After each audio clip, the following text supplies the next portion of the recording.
নমস্কার, ছোটদের ভালোবাসা জানিয়ে আজকে আমি আবার একটা নতুন ভিডিও নিয়ে চলে আসলাম। তোমরা কিরকম আছো? আশা করি ভালোই আছো, আমরাও ভালোই আছি, সুস্থ আছি এখন।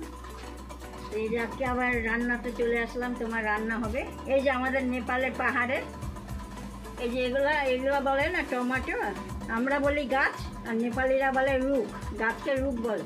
এই রুখ টমাটোর, এই যে এগুলারই চাটনি হবে। এই এখন পুরাবো আমি এগুলো পাহাড়ে হয়, এখানে হয় না, বিরাটনগরে হয় না, পাহাড়ের বড় গাছ হয়, বড় বড় গাছ হয় এগুলো টমেটো। এগুলো তরকারিতে খায় না, কিন্তু টমেটো এগুলো চাটনি খায়। এই এখন দেখাচ্ছি তোমাদের ওদিকে যদি পাওয়া যায় নিয়ে খাবা। পাওয়া যাবে না, পাওয়া যায় না, না ওই নেপালের পাহাড়ের সাইডেই পাওয়া যায়, আমাদের এদিকেই পাওয়া যায়, ওগুলো তো পাওয়া যায় না। এই যেগুলো এখন পুরাবো, এটা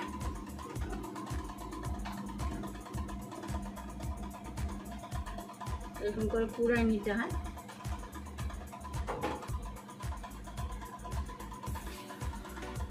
তরকারিতে দিলে খাওয়া যাবে না, এত টক। কিন্তু এগুলো দেয় না কিন্তু বন্ধুরা, তাহলে তোমরা এগুলো নিয়ে যেয়ে খাবা, তরকারিতে দিবা না কোনোদিনও, খালি চাটনি পিসবা, এমনি পিসে খাবা খালি।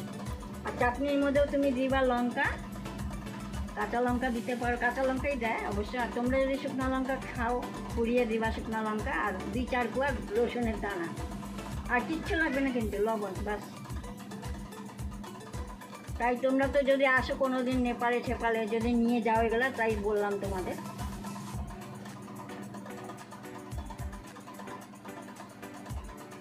এই যে পুরানো হয়ে গেল, এরকমভাবে পুড়িয়ে নিবা। তো এখন বসাবো তুমি ঢেঁড়স ভাজা। এখন ঢেঁড়স ভাজাটা হোক আগে, এটা দিব, তারপর ঢেঁড়স ভাজবো। তেলটা গরম হয়ে আছে, এই যে এখন দিলাম। আমার ভিডিওটা শুরু থেকে লাস্ট পর্যন্ত দেখবা, হ্যাঁ তোমরা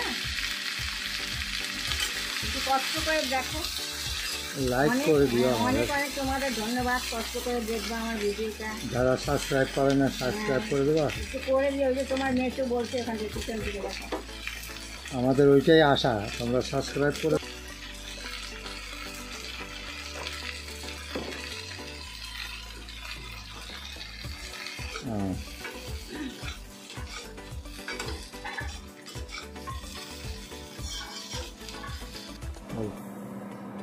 সরষের তেল, এখন তেল দিলাম পটল চচ্চড়ি করার জন্য। আমি পটল চচ্চড়ি করি এই যে এরকম গোটাই, এখান থেকে খালি একটুখানি কেটে কেটে দিই আমি, এখান থেকে একটু কেটে কেটে দিই, তো তাহলে একটু ঢুকে মশলা। আর গোটাই আমি করি চচ্চড়িটা। আর এর মধ্যে আমি দিলাম রসুন, লঙ্কা, আর তোমার যে পেঁয়াজ আর সর্ষা। পেঁয়াজটা সোমবারে দিব না, কালো জিরা দেবো, তারপর বাটা হয়েছে পেঁয়াজ। আমার কাছে এরকম গোটা চচ্চড়িটাই ভালো লাগে, আর না তো মাছে, তারপরে এমনি ভাজাটা, ওগুলো ভালো লাগে। তরকারিটা আমার অত ভালো লাগে না, খাই তাও অত না। চচ্চড়িটা খুব ভালো হয়। তোমরা বানাও কিনা জানি না, আমি তো বানাই। এই যে কালো জিরা দিলাম,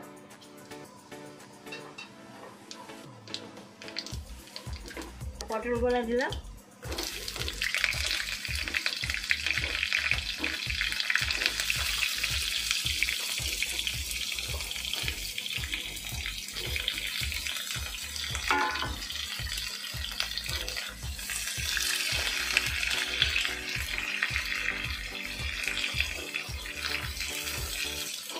এর মধ্যে লবণ দিব,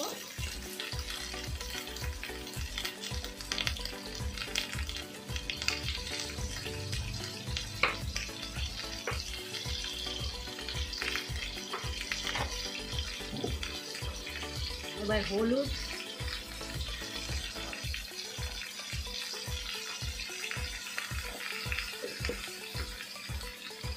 এবার একটু ভাজা করবো এটা, তারপরে জল দিয়ে একটুখানি সেদ্ধ হবে। এই যে এখন একটুখানি এই যে সরষা বাটাটা দিলাম, এটা দিয়ে একদম ভাজা করবো, একদম শুকনো হবে। ঢেকে দিয়েছিলাম এতক্ষণ, লবণ হলুদ দেওয়ার পরে ঢেকে দিচ্ছি, একটু জলের ছিটা দিয়ে ঢেকে দিতাম। আর একটুখানি হবে, এটা ভালো করে একদম সিদ্ধ হবে না, তাহলে ভালো হবে, একটু ভালো লাগে। একটু ঢেকে দিই, একটু কম আগুনে ঢেকে ঢেকে করতে হবে। হয়ে গেছে বন্ধুরা, এই যে আমার চচ্চড়িটা এরকমই করলাম আমি, গোটা গোটা এই যে ভাজা শুকনো শুকনো হয়ে গেছে আমার। হয়ে গেছে এই চচ্চড়িটা, কেমন হলো আমাকে বলবা যে হ্যাঁ ভালো হয়েছে। আর এই যে ভাত বসালাম এখন আমি, আর তখন যে আমি বললাম না যে আমাদের রুট টমাটোর বলে যে নেপালে, গাছের এরকমই টমাটোর গাছের এরকমই পিসতে হবে।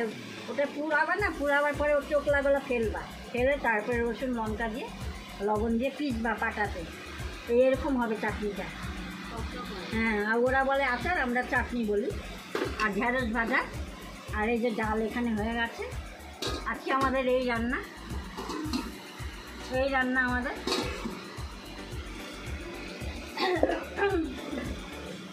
ভালো থাকবা, সুস্থ থাকবা, যে যেখানে আছো এরকম আমার ভিডিওটার সাথে থেকে দেখবা।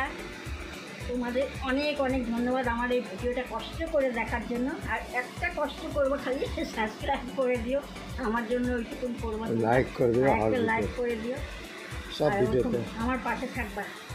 আবার কালকে তোমার সাথে দেখা হবে, টাটা।